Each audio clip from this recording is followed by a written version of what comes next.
So it's 6:13. We usually try to start at 6:10. So I'll just kick us off and we'll try to cover for Melissa the best that we can. We can never fully cover for everybody because the personalities we miss, even if we check the boxes on what we're doing. So I had asked Melissa to read the mission statement, but she's not with us. So, Melanie, do you have it in front of you, or shall I just read it? I have it. Want me to read it? Oh, thank you. I would love Yes, that would be Yes, awesome. please. Yes. Okay, WIVLA's mission is to provide an inspiring forum for women to explore and advance their creative development, to promote their work in the marketplace, and to infuse the community with their spirit of cooperation and invention. Thank you. Thank you. And maybe you reading the mission statement will get us back in line with no weather events just before our monthly member meeting. So Melissa usually also introduces, welcomes any new members. I'm curious if we have any new members on our call.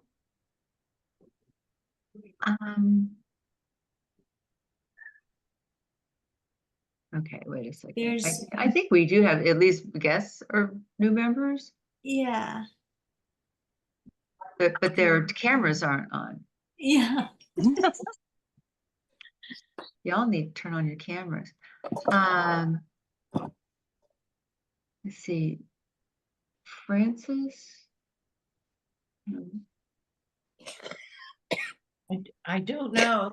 And I see our speaker from last month is here, and that's lovely. I know. Yes. Yes. Welcome. Lovely. Give that a round of applause. Yes. Yay, Welcome, Nancy. Welcome. The Yeah. feedback was glorious, as was the presentation. So I hope you're just continuing to receive that. Oh, thank you very much. I appreciate it. I was hiding my camera because I'm eating a salad. Oh, okay. But I'm here. I'm here. Wonderful. So is that Francis Houston, or is that Francis Carter, or is that some other Francis? We don't know. Okay. We need some of that fun game show hold music when we ask questions like that. That is Jeopardy. Awesome. So I'm sorry. There's one name I don't know how to say. And I don't know who it is. For me, she's next to Nancy. I don't know who that is. Vigili? But yeah, is that it? Vigili? Vigili? Yeah. We would love to hear from you if you can unmute yourself. Whoops. There. There she is. Hi, y'all. I'm really glad to be here. My great friend Deidre Murkison gave me this membership for my birthday last year, and my birthday is at the end of this month, so she's giving it to me again this year, and I'm just thrilled. Boy, Yeah. that's a good friend. I know. I love that. Will you say your first name for us so that we say it appropriately? Do you go by Nelda? Is that Nelda? Yes, but Okay. I have two names. This is my Sanskrit name. It's Bijali, like Bijali. Bijali. Okay. So call me Bijali or Nelda, whichever rolls off your tongue easiest. Yeah. Well, your membership is Nelda. That's why I was asking. Yeah. It's because when I started searching for your first name, it wasn't happening for me. Just so much trouble to like take the name off, put the name on for different Zoom meetings, so I just leave it. Okay, that's All good. right. Yeah. Okay. Makes interesting conversations, right? Yeah. Well, see, there you go. There you go. Yeah. I'm so glad to be here, and I have scuzzy hair, so I'm hiding. Oh, well, don't worry about that. Yeah. Yeah. I feel like there's like a subline to our mission statement that should say like, however you arrive is just how you're supposed to be. Like, Yeah.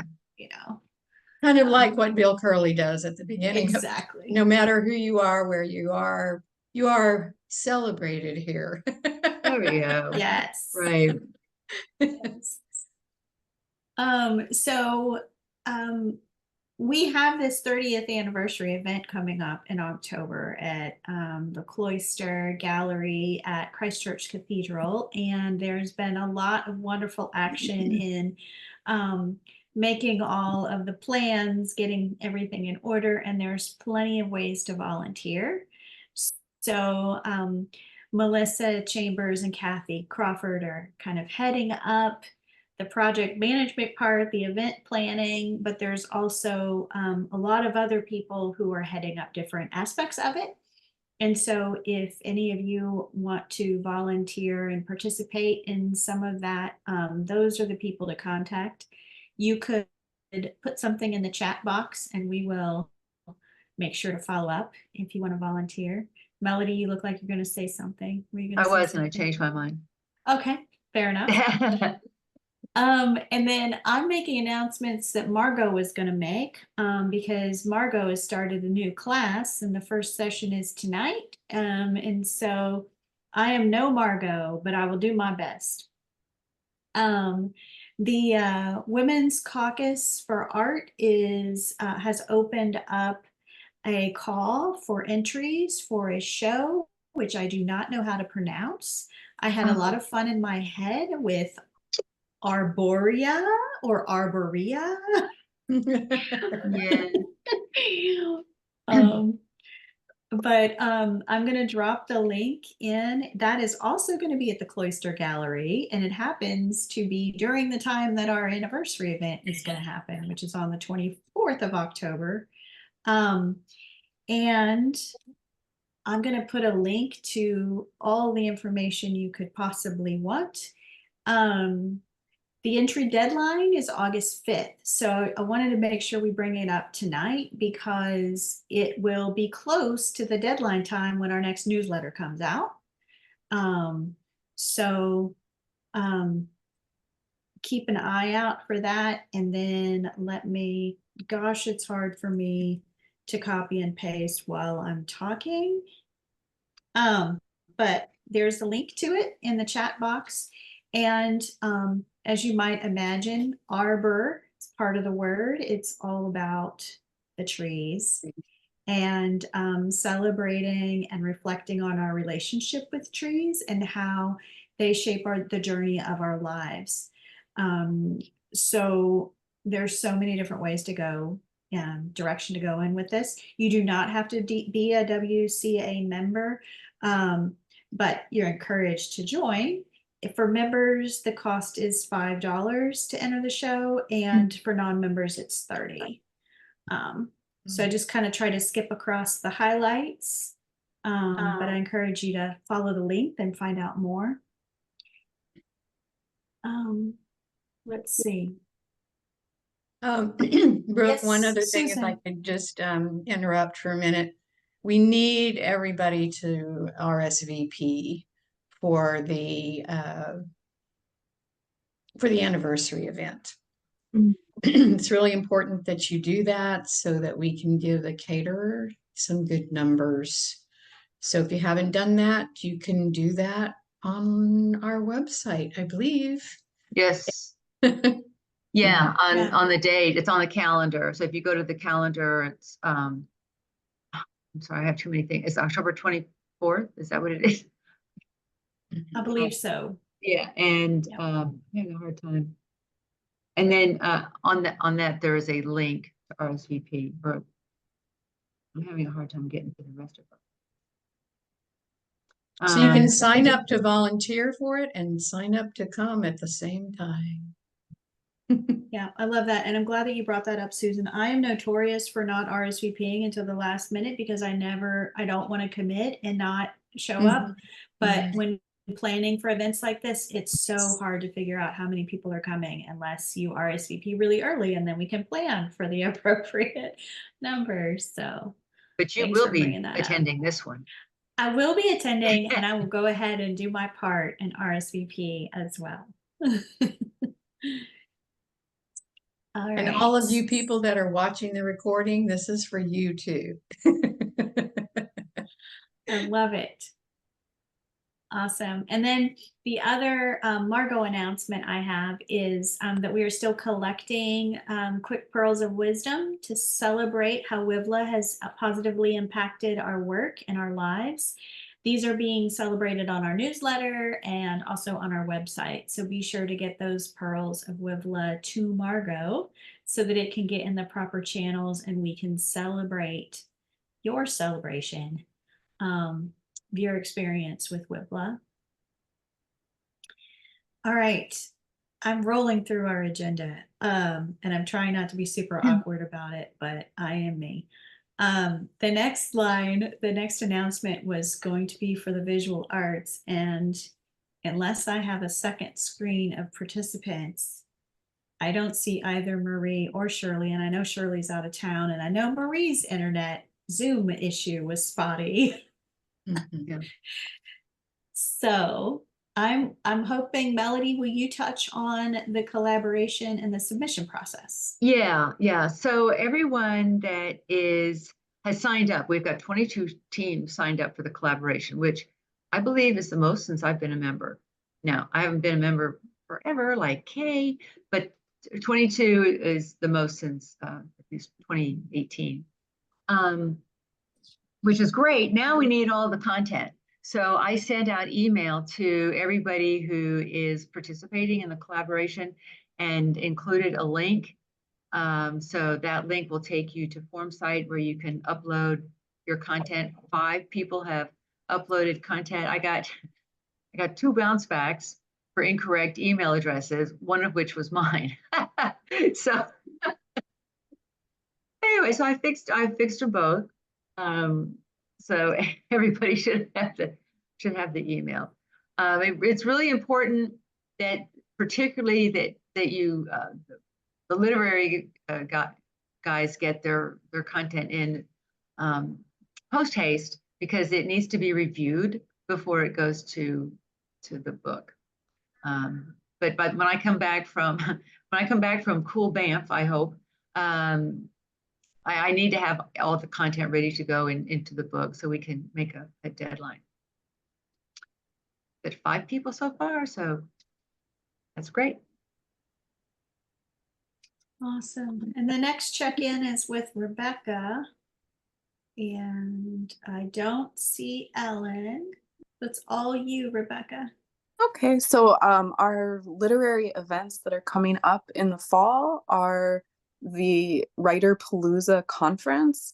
That's October 4th through the 6th, like over the whole weekend. October 4th, the Friday, will be the book launch party and the kickoff of the conference. And the details are all on our calendar. Then November 9th will be the Haunted Holidays reading at Brazos Bookstore. And then, of course, November 19th, we have our literary readings on the theme of Pearl.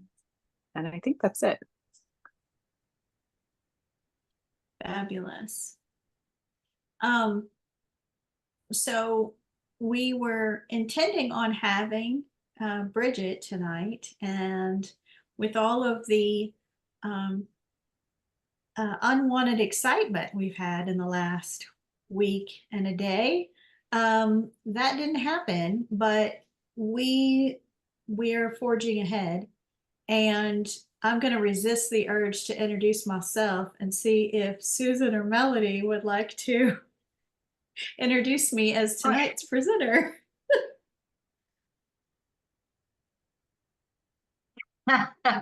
Well, gosh, I would have loved to have had a minute or two. Susan, I'm hoping you'll just leap right in here. But Brooke, because I don't know everything you do, because you seem to do everything. That must be Susan's iPhone. And I think I met you originally through Field Elementary School. So you were Miss Brooke to all the little kids there and helped WIVLA have a little exhibition there called Hope. And so that was that was the great introduction. That was like during COVID, I think. And then just a few short years later, you're the president, and you've also had a studio over at Sawyer Yards. And so I know you paint and you write and you teach, and Susan can fill in the rest because I don't know everything that you do.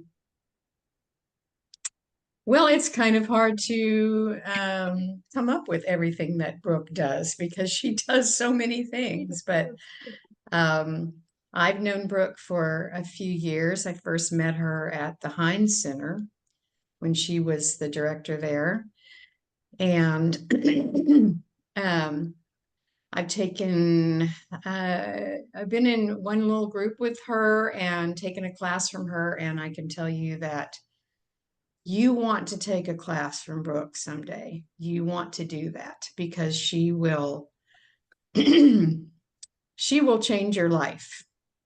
And and really and because what she teaches is all about mindfulness and awareness and conflict resolution and lots of good things that we all need in this world today. And if you haven't seen any of Brooke's art, you will at the collaboration. But she does beautiful, wonderful, thoughtful art. You can tell that she puts a lot of herself into her art, a lot of thought and a lot of what she teaches actually goes into her art. Other than that, I think we are very, very fortunate to have Brooke as our president.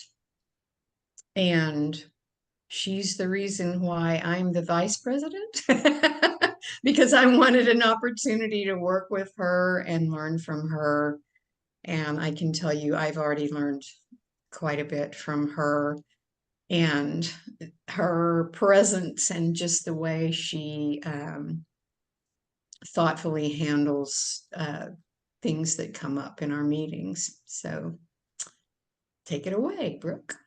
Awesome, Susan. I really appreciate all your words and Melody's words. I struggle with bios, and I get so uncomfortable when people read my bio as part of an introduction. And what you all said was so wonderful for me to listen to and receive and see what you see from the other side of these glasses. So thank you for that. And thank you for being put on the spot and just going for it too.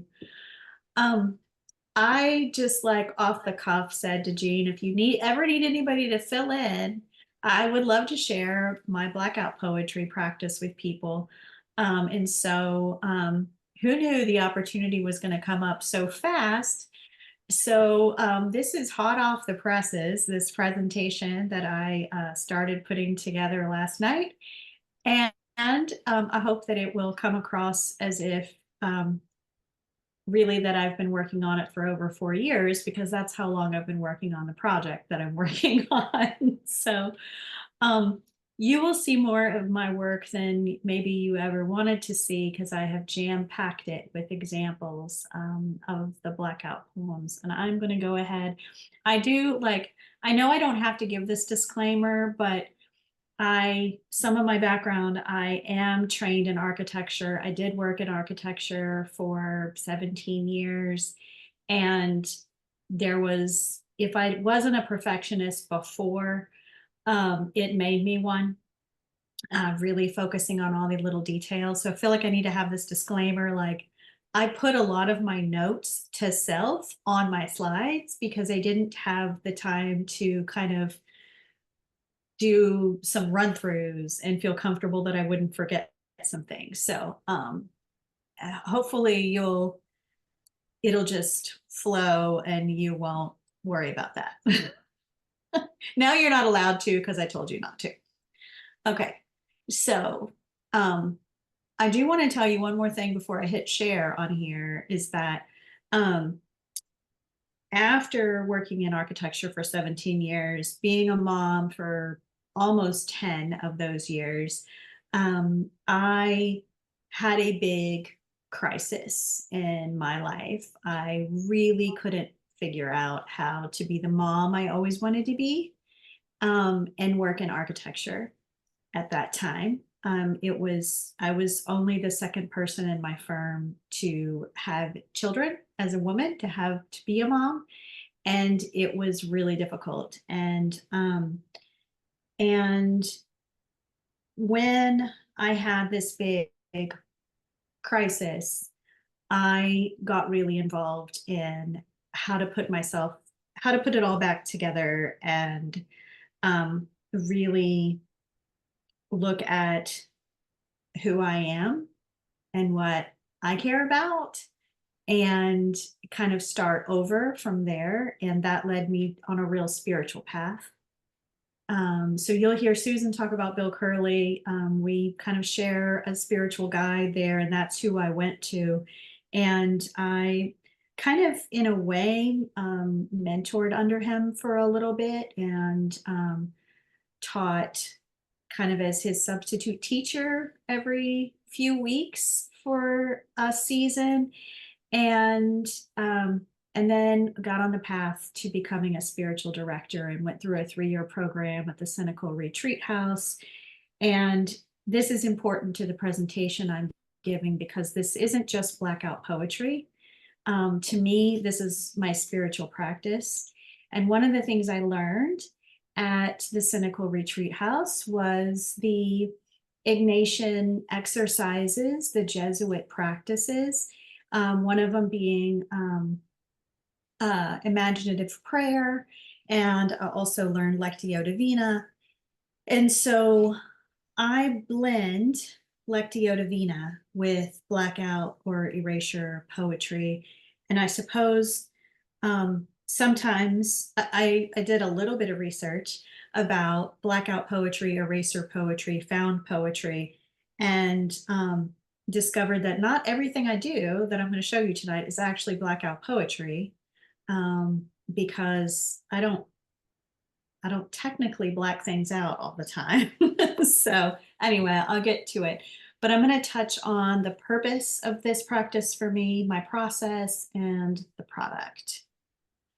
So the purpose is for me to have my daily practice help me attune to my own longings, my feelings, and my authentic curiosities. I blended this spiritual practice with a writing practice and an art practice. I think I didn't set out to do those things, but I stumbled into that combination because I was recovering from studying and practice architecture, recovering from being a people pleaser, and recovering from being raised with sacred texts and practices that didn't sound true to me or were used really to get people farther away from themselves rather than closer to their authentic selves. I was searching for something that would help me return to my true self, and I wanted something that I could do on a daily basis. If you know anything about Dr. Bill Curley, the phrase that probably pops in your head is a daily spiritual practice, because he works that in to all of his lectures. And I was truly seeking one that I think needed to be designed by me. I was at the park, I can't remember the name of it. I think it's on Milford, but the little park, Bell Park, maybe it is, and was reading this blue piece of paper, and the leaf fell where it is on the word this. So I chose that one as like, okay, the leaf did my blackout poem for me with this page. So you'll see that. And the process, here's my process. So if you don't know what Lectio Divina is, I encourage you to look it up for like the purest form of how it's used, but the way I use it and the way that I really got attached to the way the nuns taught me how to do it was that instead of reading the page, you let a page of text read you. And in that sense, it's a mindfulness practice. It's a getting in tuned and aligned with how you are in that present moment. That could be your feelings, your interests, your longings, your energy, the mood.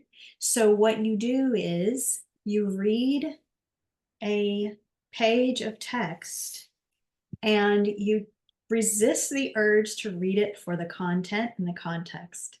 You're simply scanning words and phrases and noticing what shifts happen in you while you're doing that, and then circling or underlining the phrases and the words that really move you in some way or help you have a stronger connection to what feels true to you in that moment. This first pass through, it's really to me like a meditation rather than getting attached to the thoughts and the intellectual or the writerly side of it.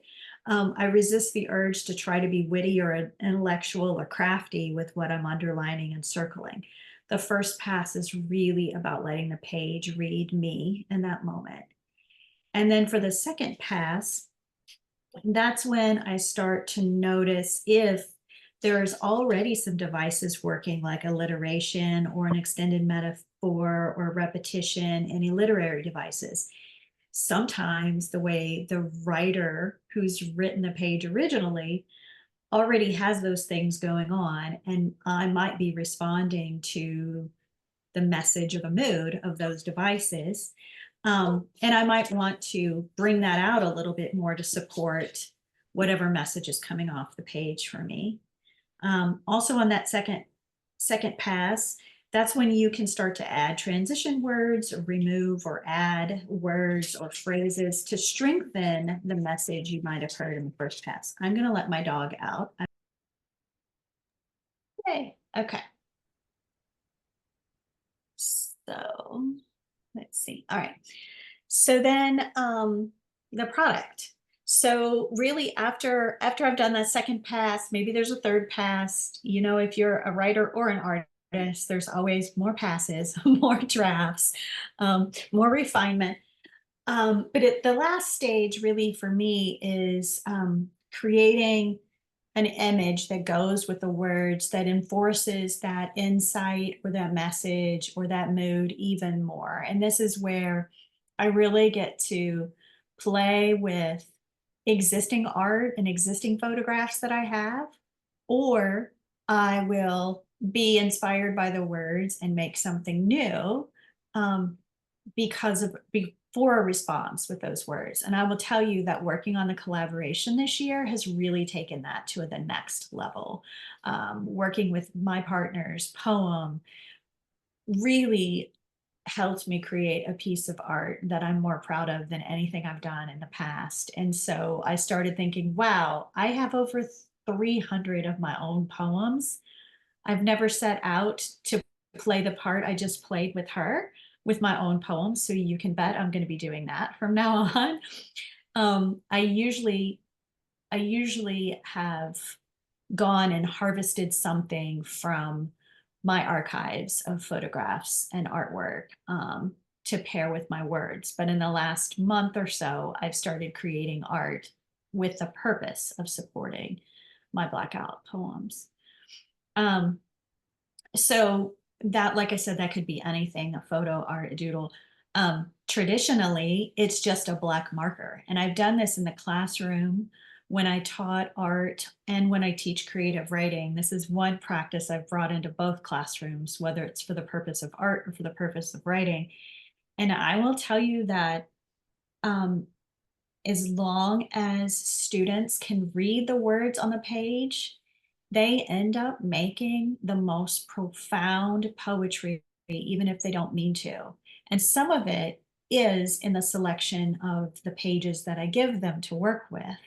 And I'll talk a little bit about how you choose a page to work with next. But I don't think I got through all my bullet points here. Lately, not too lately, but I guess in the last couple of years, I've really worked in digital format, and I use a program called Procreate on my iPad. I also use PixArt to modify photos and put all kinds of filters and everything on photos. Selecting different filters also to kind of reinforce the mood or the message that's come up from my Blackout poem. All right, so one of the projects I'm working on that I have not gotten too far on is blacking out the Bible. And I bring this up because it feels like a really rebellious act, but I promise you it's very reverent for me as a spiritual practice. And one of the things, my sister went to a really strict fundamentalist church for some time, and I was blown away with how much women were powerless in the structure, and um, how the Bible can be just really pushed in so many different directions in the way that it's interpreted. And so in my practice, it's been quite rebellious and quite healing at the same time to have the message come out completely different than the way it was taught in the Southern Baptist church that I went to as a young child. So, for instance, like my favorite one in this triptych right here is the one in the middle, that says the garden is the woman. God knows you delight the wise. And I think for a lot of us who felt powerless by the way that things were taught to us, that felt very powerful. So I've not gotten all the way through Genesis. I don't know if I will, but I will say the pages that I've done so far have been pretty powerful. And then here's some just like blackout with good literature. And when I say good literature, I like to use pieces that have really great descriptive language or strong messages or strong metaphors. And I got so lucky when I was teaching art at Field Elementary that some of the language arts teachers had really good literature of books that they got new copies for their classroom, and they put a box of the old copies that the pages were falling out of in the teacher's lounge and said free, and I just scooped up a large portion of those because I do not like to take pages out of books, but if they're falling out already, that's fantastic. And the teachers had been using really good literature. So we've used The Lion, the Witch, and the Wardrobe, Oryx and Crake, Bridge to Terabithia, and I can't remember all of them right now, but really great books that have some really fun words to harvest. And then in some of the practice groups that I've run, I do Blackout Poetry. It's really a fan favorite in the We Practice Life community, which is a little spiritual practice, and like all the things Susan was saying, that's kind of like the umbrella under which I teach conflict resolution and spiritual practice and all those things. Blackout Poetry can be a great conversation starter for people and a way for people to get kind of attuned with themselves and what matters to them in that moment. All right, so I want to say I was pulled into a regular practice. It was probably like Bill Curley sitting on one shoulder telling me that I needed a daily spiritual practice. And then I read Braiding Sweetgrass by Robin Wall Kimmerer, and I think I was reading it my second pass through, and I thought, I want to black out every page of this book. And I don't do, I may be small, but I have a hard time doing things small. I always I throw a carrot way out there for myself. So I not only did I say, I'm just going to black out a page of this, I almost immediately said, I'm going to black out every page of this book and I'm going to do it in a year. And there's like 378 pages. It'll be just a little bit longer than a year. Well, that was 2019 and I'm not done with it. So obviously I didn't do the whole book in a little over a year. But I was drawn to it because my grandfather was Oneida. I say the word Indian because that's what he called himself.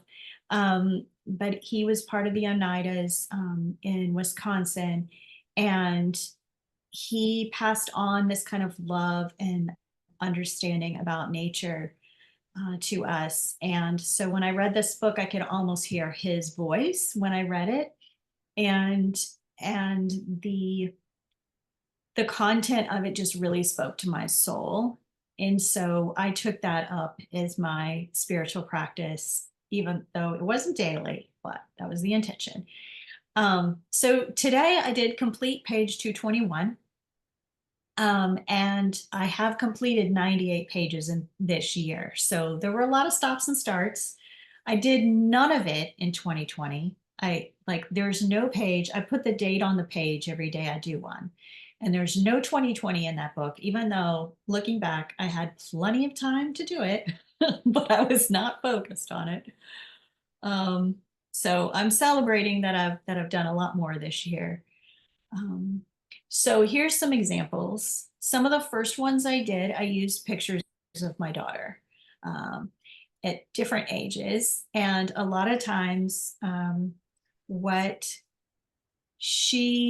there you all are. I just clicked on something and lost my window.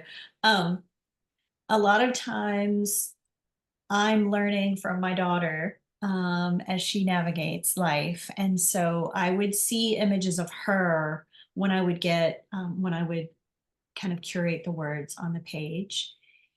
And I'm trying to remove this window, bear with me. There. Okay, so I'll read a few to you. So the first one on the top left corner says, remind us of the capacity of others. Imagine the things we might see through other eyes, the wisdom that surrounds, teachers all around us, struggle mightily, all to be cherished. So this was part of my life where I was teaching art, and I also teach with writers in the schools, and I always feel so grateful for the work that the classroom teachers do, because I come in and have fun and then leave. And I really connected with a deep gratitude when I was working in a school. I also have mentored teens and have this strong sense of how the children will lead us, and with their creativity and their curiosity. So the second one in the middle on the top says, children gathering, called forward to the circle, students, the engines of victory at last. And then another one, eager to get out onto the porch, I held the door for her. It was quiet. The air flowed out past me. Let her be. And then this fun one with her with a Batman mask. Many rest on wonder more than duty. And Lord knows I need that reminder because I can really tend to be a workaholic. So these are really messages to me, these practices. And the last one, wouldn't things be different if we extend compassion, open the door to living, respect and relationships, concern could lead us. And then I started pairing them with photos that I have. 3 of these are the land that I was really lucky enough to grow up on, 100 acres in the foothills of the Ohio River in northern Kentucky. And then the one on the far left is just the roots of a plant that my son's friend is growing in the house. I'll start with that one. I delight in the earth, the natural world, where constant awareness and spirit are responsibility in our hands. Allegiance to gratitude. dawn reflection, walk the pasture soaked in dew, a debt of gratitude. And then the next one, shadow tangled like stumbling on soul deep remembering, whispers of paths through the woods. And I searched the understory across the valley. Vibrant green nurtures hope. Then I started really using my iPad. I don't know, maybe I got stuck in my artwork and I needed to just shake it up a little bit. So I started doing a lot more stuff on my iPad and just drawing and learning some of the tools in that app, Procreate. So here are some of those. I also started writing in my own handwriting because the busier my artwork got, the harder it was to read the original words on the page. So I would, there's a layer behind this because you work in layers in this program, much like you would in Photoshop or InDesign and others. And you can change the transparency. So that's how I can erase, right? I can change the opacity so that I could see the words and the art at the same time. And then I could erase the areas of the art to show the page, the words on the page that I had selected. And you'll see how I changed that up a little bit later. But I'm not going to read all of these to you. But the one in the middle at the top was really meaningful to me because I am part of Healing Circles Global and Healing Circles Houston, and I do facilitate a lot of circles.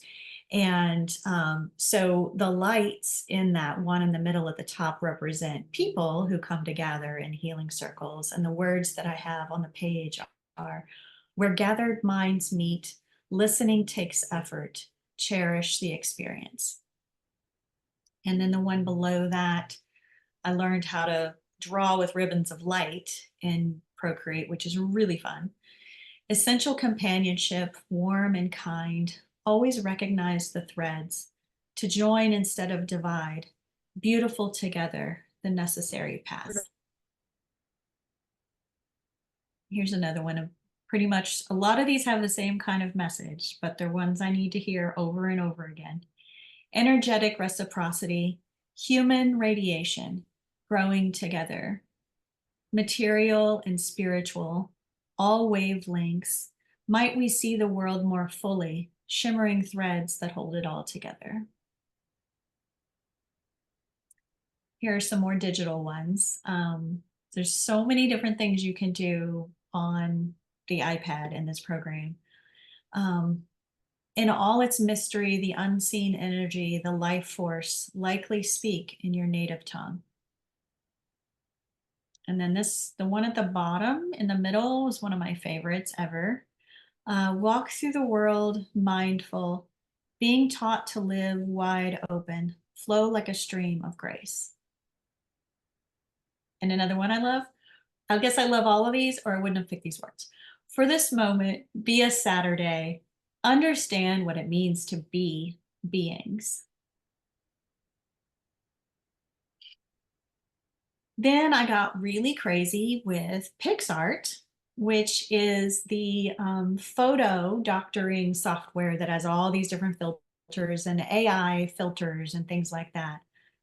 These are some pretty basic filters before AI got really integrated in there.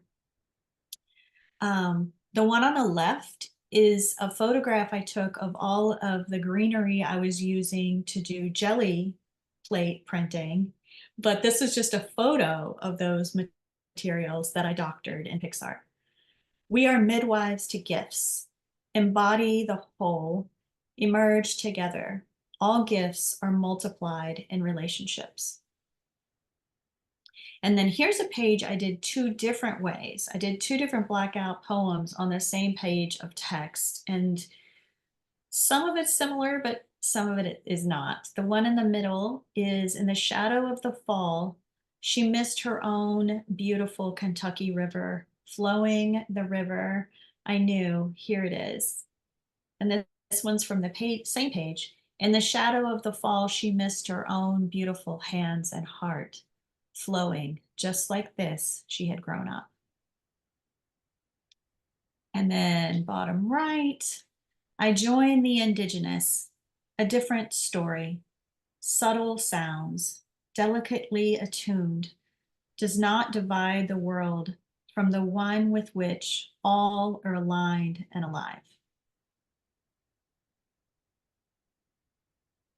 And the next slide is some that I use my jelly printing with. So just this past year, I started playing with jelly plates and printing and making marks on them and printing with different floral materials and such. And then on all of these, I also took pictures of the jelly plate print and took it into PixArt and put these colored things on them. So these are quite doctored, these images. But the one in the middle was pretty minimalized. It says that's all there is to it, being yourself.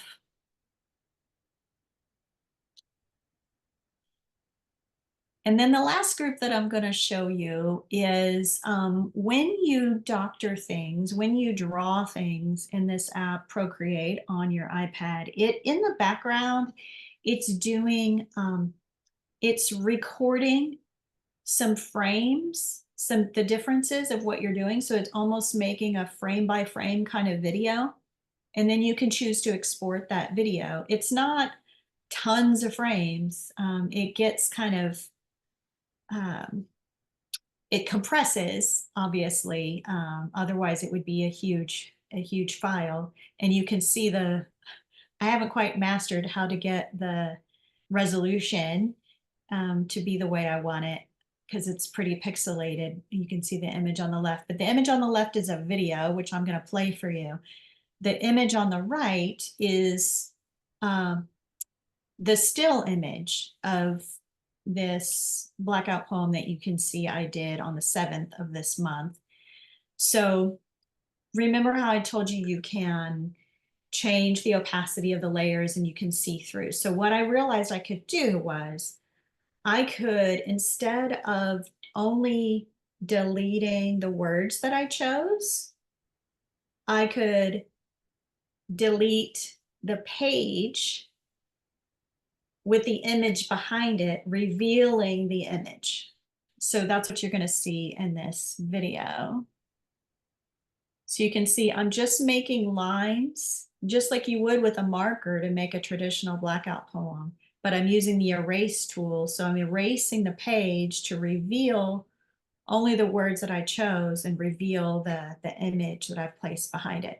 Now, to get those light color words on there, I have another layer of the words that's pretty transparent on top of the image that I'm not erasing. So that's how I maintain a faint kind of view of all the words on the page. And I've inverted it so they're white instead of black.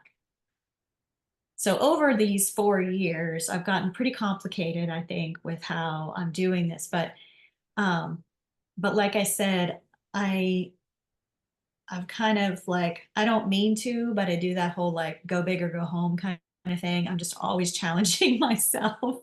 And I think I have to keep it fresh. I need to be doing something new. I couldn't just use a black marker and do like 200, 300 pages all the same way. I needed a way that I could keep playing and keep finding new media and methods to doing this. Who knows what I will do next. I did buy multiple copies of this book. So I have started making originals and cutting out and pasting the words on them. So that's way more intense. And I don't know if I can handle it because I like immediate gratification, but we'll see. So here's another video also from this month. And this one says, the fog that rises in circular time, the path behind, the path ahead, the land. For the sake of the land, become indigenous. And then there's one more.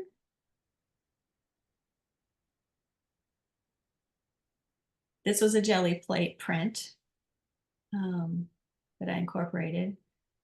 I am a question awake, inescapable, mysterious, energy emerging from soil to sunshine.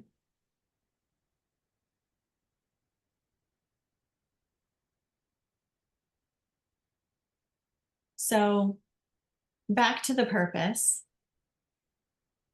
I am getting better at using this as my daily practice to help me to attune to my longings, feelings, and authentic curiosities. I have a lot of practices. The business is a partnership. We practice life with my son, and we have over 85 prompts and practices, and Blackout Poetry is just one. But it is definitely the one that I just try to do every day. And I think it's the one that allows me to just dance and play all over it with all kinds of different things so I don't get bored. And I will say that it does really help me return to myself every day, and make space for play and creativity. So that's it. I'm going to stop there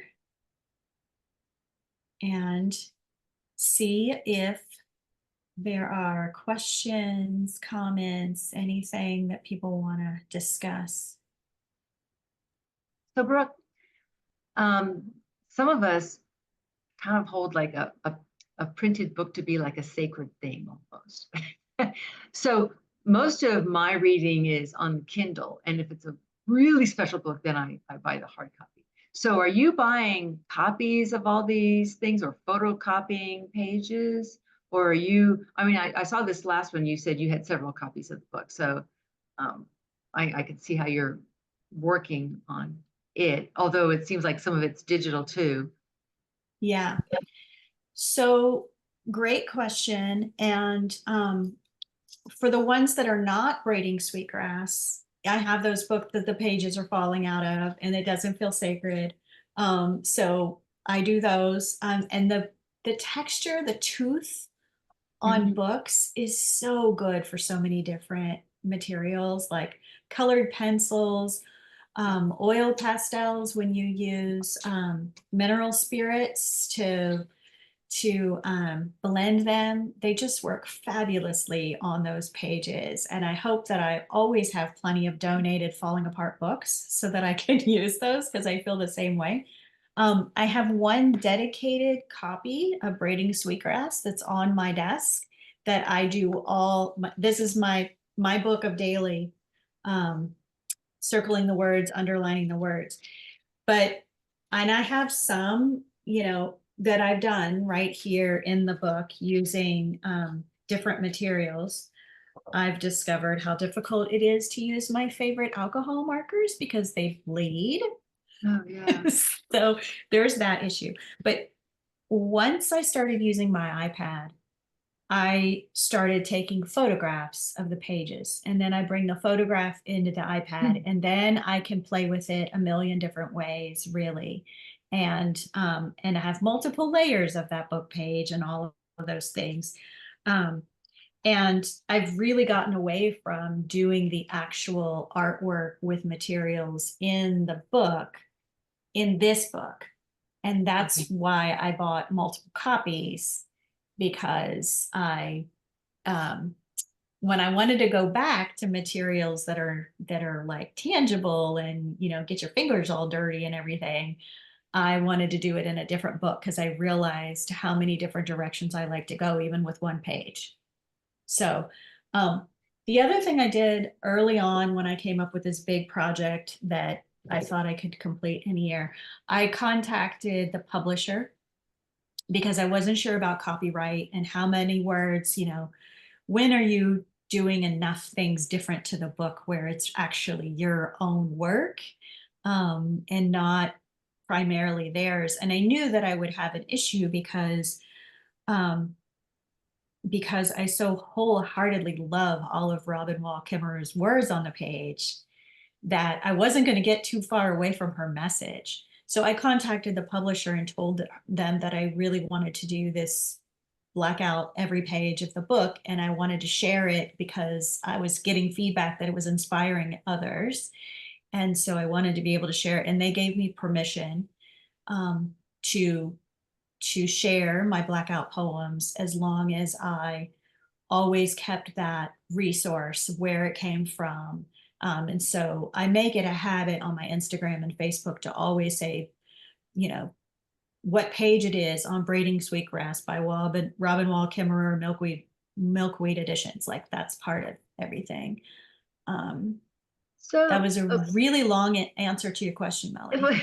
So I have hopefully a short follow-up.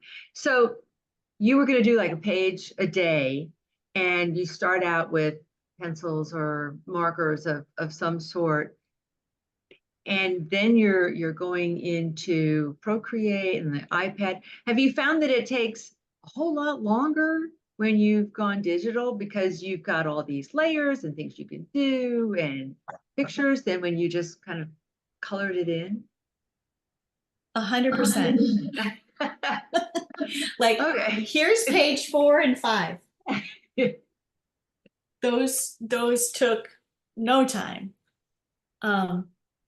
And you know, it's one of the things, like, some of you all know I've been applying for, you know, 9-to-5s or 9-to-2 jobs and things like that. And, you know, this is something that will be really difficult for me if I start working like that, because I do have days where if I don't have a gig to get to in a classroom, or, you know, some team building retreat or something that I'm doing, I have a slow morning. I take all the time I want, and start to finish, I will do a blackout poem in an hour or two at the beginning of the day. And if I were to win the lottery, I would do that every day. And it's so good for my soul. But it so doesn't fit, because you do get swept away with all the different directions that you could go in with it. Brooke, I just love the work that you've done. The blackout poetry that I've done, I really just used a marker. I'm not doing the artwork with it, right? I'm pulling the words out that speak to me and creating something new from it. So I'm really fascinated by how you bring the pictures in. And for someone who's not a visual artist, who would love to be, but I don't know. You know, it just inspires me to think about different ways. So do you suggest the software as a way? I'm not really sure how that's being worked in. Like, are you using templates from them, or is that also your own creation? You're just using, you know, the you know, they let you kind of use the pen, I guess, to work with the software or something, like, or all the above. I don't know. Yeah, How does it work? the software is a lot like Photoshop, in that the tools that it uses, it just, I have an Apple Pencil that the technology is so brilliant. I mean, the pressure, the angle, everything matters. So it's about as close to doing something with your own hand and a pencil as you can, because the angle and the pressure matters. The way you, like, you can lift your hand up and you'll get the release of the brush, like, coming softly to a point like it would. It's brilliant. It will never be brilliant enough to replace the original, but it does a lot. But all of the artwork that you saw is all my own artwork or my own photographs. I just take a lot of pictures of my artwork. And I noticed in some of the chat, people ask some really good questions too that I wanna respond to. I would love to teach workshops on this, both with regular materials and, you know, the kind that get your fingers all oily and, you know, yummy black with colors mixing, but also like a digital version for people who have iPads and the software, because I get so jazzed. I mean, even more so than being an artist or a writer, I love to teach. And I'm not out there teaching very often, for adults, right? Like, I take all the gigs I can get to get in art classrooms or to get in language art classes as a writers in a school teacher. But I'm not teaching a lot of adults, and I really don't like marketing myself. So I'm probably not going to get out there and teach a lot of adults unless someone asks me or, helps find the group that's interested in the thing. But I would love to do it. When I facilitate Blackout Poetry for our little community, our little practice group, it lights me up to see other people connecting with themselves, expressing themselves in this way, finding new media and tools to use. We're always learning from each other. Someone will make a mistake and everybody will go, oh my gosh, I want to do that on purpose now. Like, it's so much fun. Also, Jerry asked a great question. How do I become Indigenous? So that concept is so powerful to me. It's almost like a way for me. I don't call myself Indigenous. I'm one generation away from being able to be a tribal member. My father is, but I'm an eighth, and the cutoff is a quarter. And but when I read this book and I read that chapter on becoming Indigenous, I was like, oh man, yes. I just got goosebumps again thinking about it. And to me, growing up in the foothills of Kentucky on 100 acres, my dad placed us in a place as a teenager when my identity was forming, that it was forming with the land. The land was informing me about what matters. And to me, we were set up to become Indigenous. My dad also harvested clay from that land and made pottery, and he made things out of the wood from the fallen trees. And to me, anything that allows us to pause and be reverent helps us become Indigenous, because it's a mindset we all have access to. And you go back far enough, we're all Indigenous to somewhere if you just go back far enough. But what's missing is that reverence and that connection that feels like our responsibility. And to me, that's what becoming Indigenous is about. I hope that answers your question, Jerry.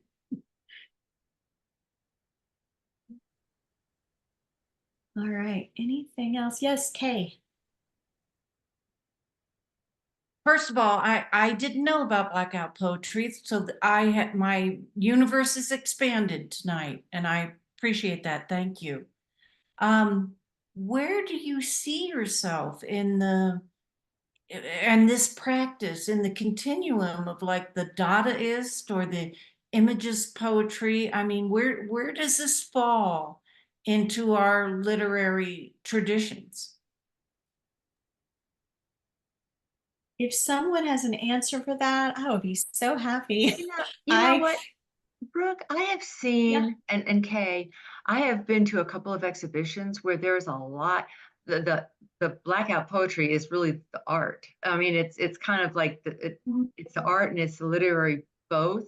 I mean, I've seen it at large on the walls, and so it's becoming very popular, almost mainstream. And I found it, just looking at it, awe-inspiring. I mean, to me, it's just like magic how you do it.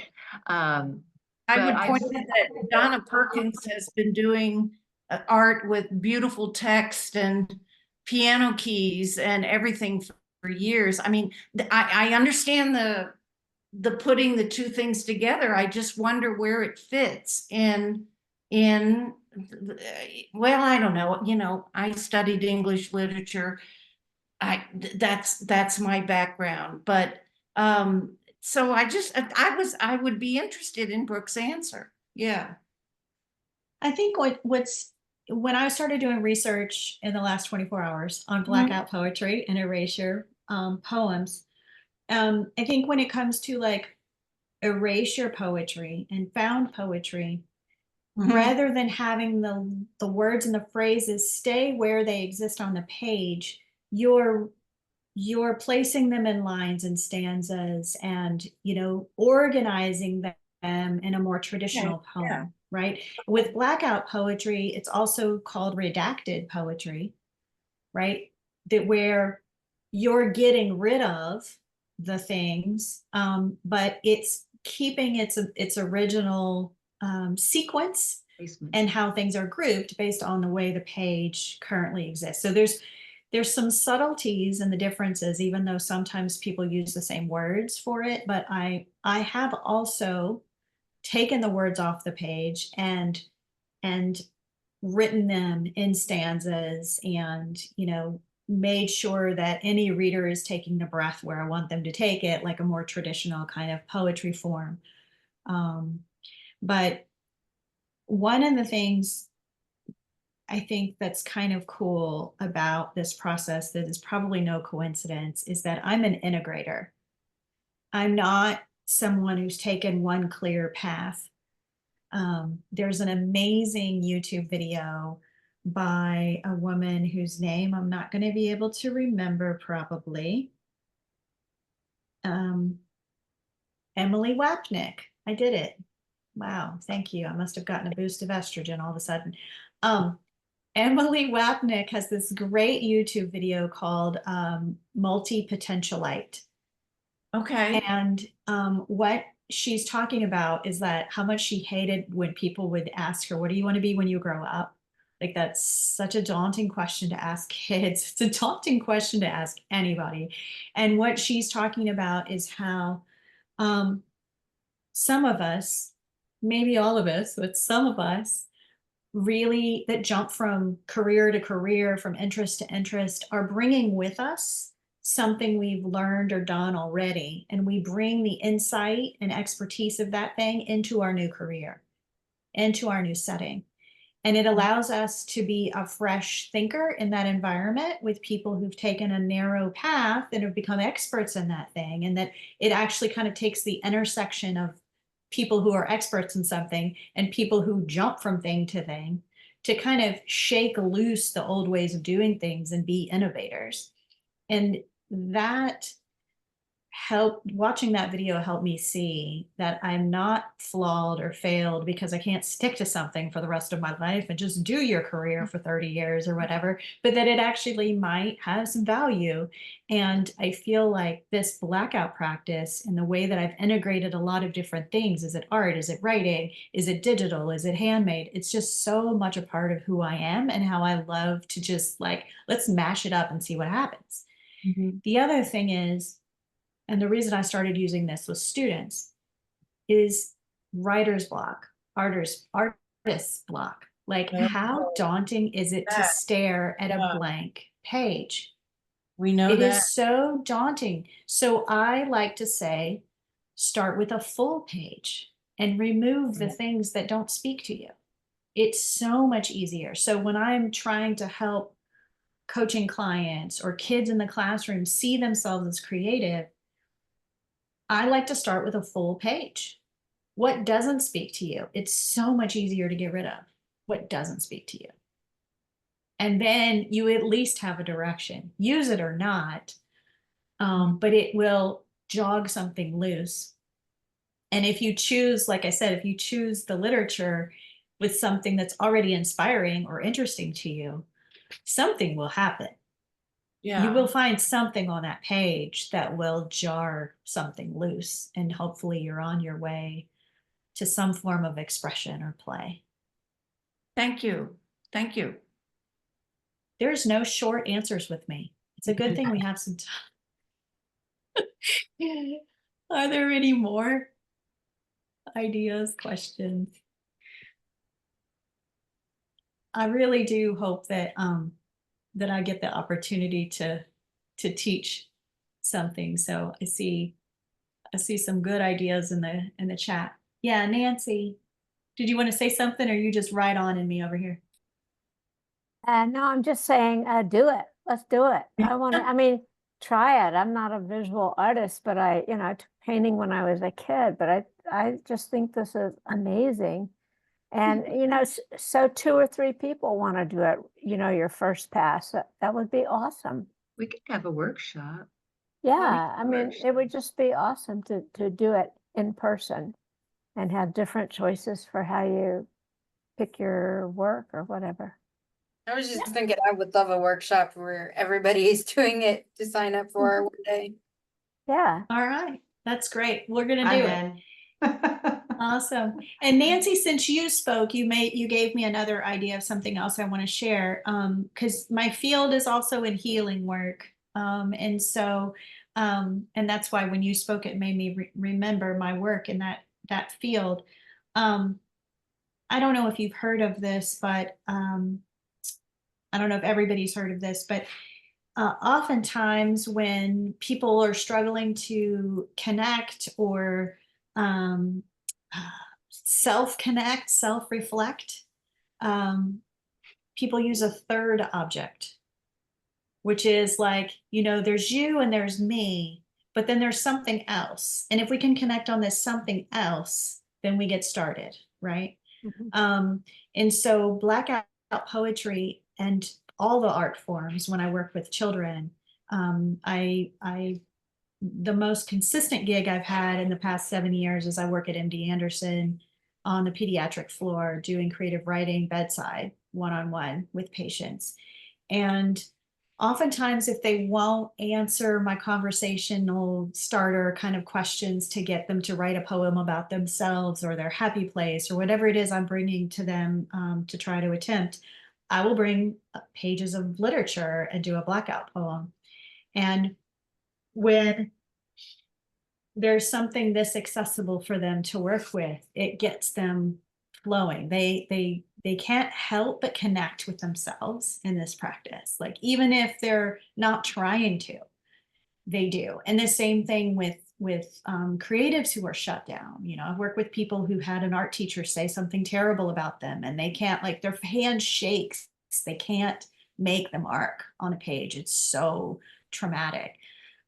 Blackout Poetry is like an amazing first open door. And that third object that gets the conversation, the relationship, the connection started. That's great. Awesome. Let's do it. All right. Jerry. Yes, Jerry. Yeah. It's interesting. I have been working with an occupational therapist and a voice therapist. I have some kind of neurological thing that I guess in my 70s, where I could hardly form words, and it was so hard after years of speaking, and so and my handwriting, I have years of journals that I can go back and see how my handwriting is. It's unreadable now. I mean, I can kind of go back by the date and know what I was trying to say or what I was saying, but you cannot read it. I'm the only person who can interpret what I'm writing. So I have to work almost entirely on the computer. And so it's just, I don't think that it's that unusual for this to happen. We're living in a senior living place now. And I'm seeing people every day in the dining room who are at some stage of this. I don't even know. I don't have a name for it. I keep asking the speech therapist, who's very good, what is this? And, and he said, well, some people it's this, some people it's that. We haven't decided yet. So I don't know how this all goes with healing work. But it's very healing to me to do any kind of poetry, particularly poetry where I take a line, usually something that I've written, and then drop down and make a whole new poem by dropping, words to make something new out of something, Yeah. Well, I just want to celebrate that you're finding new ways to express yourself and being, and and using whatever tools you have. You're probably creating some new pathways to do things differently, to keep expressing yourself and inspiring yourself and likely others. Yeah. So, All right. to see so many people from my past.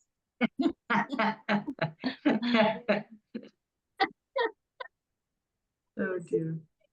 Gotta Sorry. love that community. That's, yeah, keeps us going. That's why I jumped right into WIVLA. The very thing. All right, I'm gonna look back at my agenda here, ladies. It's a good time for us to have some member announcements and celebrate what's going on. Share some things. Remember, we have like a minute and a half or 2 minutes. We may have a little more than that since we're a smaller group than usual. But I'm gonna mute myself, turn my proverbial mic off and hand it to somebody else. Okay, I usually go last. So tomorrow is the opening reception for the VAA show at Redbud Gallery, and I've got a piece there. And Thursday is the opening reception for Paradox at Silver Street Studios, and I have a couple pieces there. Both of these were juried shows.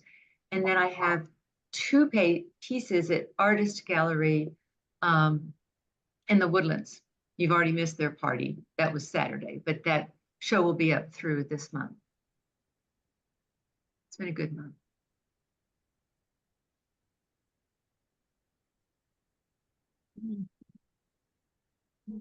Who's next?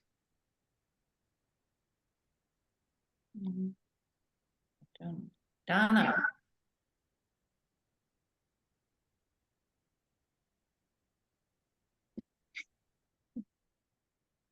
I have a one print in the Silos Print Houston show that's there in the front of the Silos. Where is it in the Silos? Which gallery? Do you know? Is it the 200 or the? I'm sorry, you're. When you just come in, you know, from the front. Okay, it's in that front area there? Yes, it's in that front Okay. area. Yeah. Okay. And we didn't have an opening. I was gone, but we didn't have an opening because of, you know, no power and stuff. So there will be a closing, but I don't remember. I saw that, but I don't remember when it is. And you know, Ruby Scott has a solo show at the Houston Club. Susan, you'd had a show there. And unfortunately, I think it opened like the day after the hurricane. So I'm not sure, I don't know if she put anything on the calendar, but I guess it's up for at least this month. I may be up. It'll be up for a month. Yeah, Okay. it should be up for a month. Okay.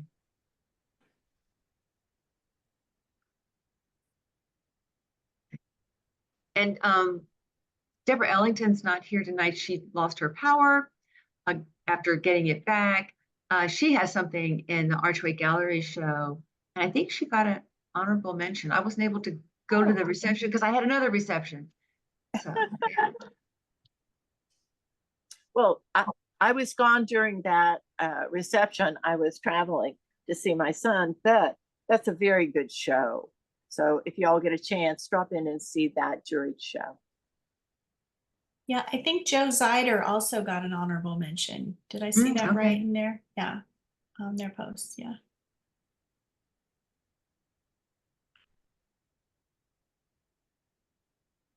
What else? What else?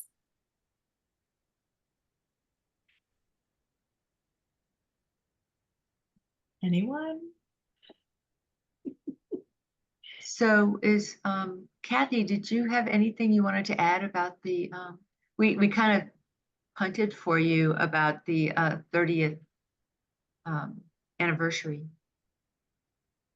Oh, well, we do want people to RSVP just so that we can get a head count. We're currently working on finalizing some plans for the food and so on. And we did do a site visit. Susan and I went out last week. I met with Bet, our contact, who's helping us with all of this. And we learned that there will be another exhibit there, or an exhibit from another group, which, Melody, you're familiar with. Is it Yeah, the there's two of us. Women's Caucus for Art. Women's Caucus for Art. So they'll be there. They're having an exhibit, so their stuff will be up when we have our celebration. What else? We are going to be doing some events as we get closer. One is an adornments event. Okay, so we've talked about ways that we want to adorn ourselves with pearls and dress up, a little bit for the event. And that can be anything from a ribbon with some pearls on it to, a hat, or, whatever you would like, to a pin, something that's our theme, is the pearls of Wibla, and to do that. So there will be an art making event for that. What am I missing? Susan, am I missing anything? No, I don't think so. We do need people to volunteer, though, to help with that event. Yes. Yeah. Yes, So, that would be good too. But I think it's going to be really nice. The cloisters they're very easy to work with. I mean, they're going to set up tables and take them down, and they're going to do a lot for us. So we need to reciprocate by being there to help in any way that we can. Yeah. And we are looking. Of Wibla? Is that the show? The No. This is the 30th anniversary for Wibla. We're doing a special celebration. It's October 24th, right? This is the Thursday. From 6:30 to 8:30, Jerry. It's going to be at the Cloister downtown. Free parking. You can park in the garage right there, which is nice. Oh, and the other thing we're going to do is, if you come a little early at 6, they're going to do a tour of the sanctuary. So we thought, if there are some people that are a little nervous about getting down there, and they would kind of come down and make sure they get there, and they want to take a tour of the sanctuary. It's about a 25-minute tour. So they've added that on. So that'll be nice. If you've never seen the sanctuary of that church, it's just the most beautiful church. You have to see it. Yeah. So, and then what's that? My daughter-in-law was the canon vicar there for about 3 years. Oh, wow. Moved to Austin, I'm sad to say. She has her own now. Yeah, so the other thing I wanted to say is, if you know of anyone that would want to be a sponsor, we are looking for sponsorship dollars. If somebody would want to do an in-kind, some of those things are still there, working on food and beverage, but I think at this point it's more about kind of cash contributions and art supplies. So I guess, Kathy, is there a way that we can, maybe on the website even, provide a list of in-kind things that we need? Yeah. Melissa has been out of electricity, unfortunately, and so we haven't been able to connect, but we will put that together. Okay, I'll get it up there for you.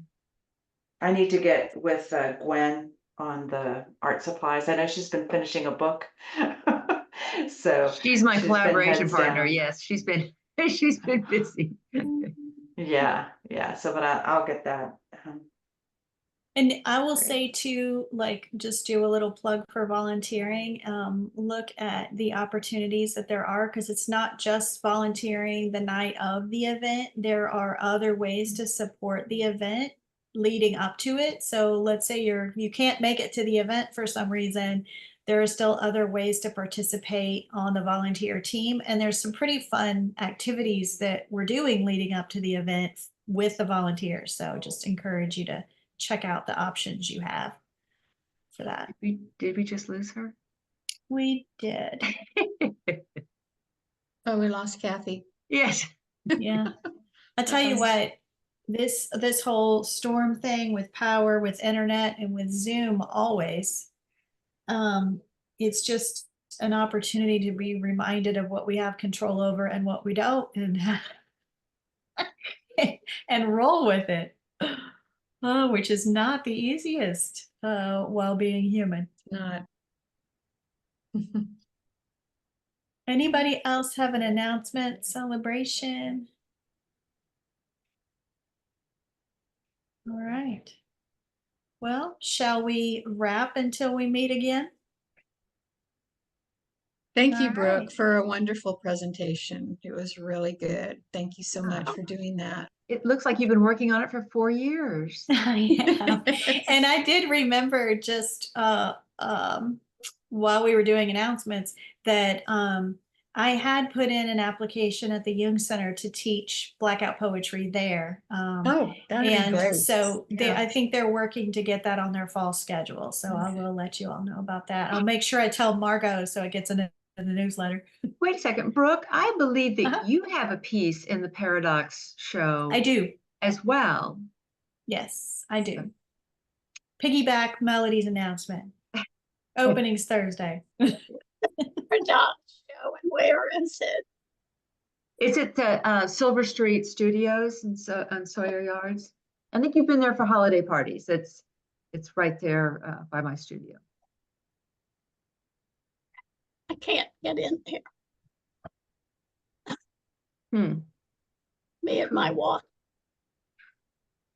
Well, there's a nice little ramp goes up there. Okay, but then where is it? That's a big place. Yeah, it's just a kind of, it's not that far. It's down the hall and around the short hall and around the corner. You've been there for the holiday party, I think. Yeah, the pink door. What did the pink door or the green one next to it? Yeah. But it is a lot of real estate, that that hallway. I mean, the show is. Yeah. The show goes through the entire building. Yeah. It is a big show. There's like, I think there's like, well, so I think there were like 97 pieces accepted. But not everybody got them there in time. So there's, I don't know, maybe 90 pieces in the show. Mm-hmm. It's a really big show. All right. Well, I'm going to wrap a big bow on this sucker. It was really good to see you guys through. Excellent. And we'll see you next time. Thanks, Brooke. You're welcome. Thanks, Bye-bye. everyone.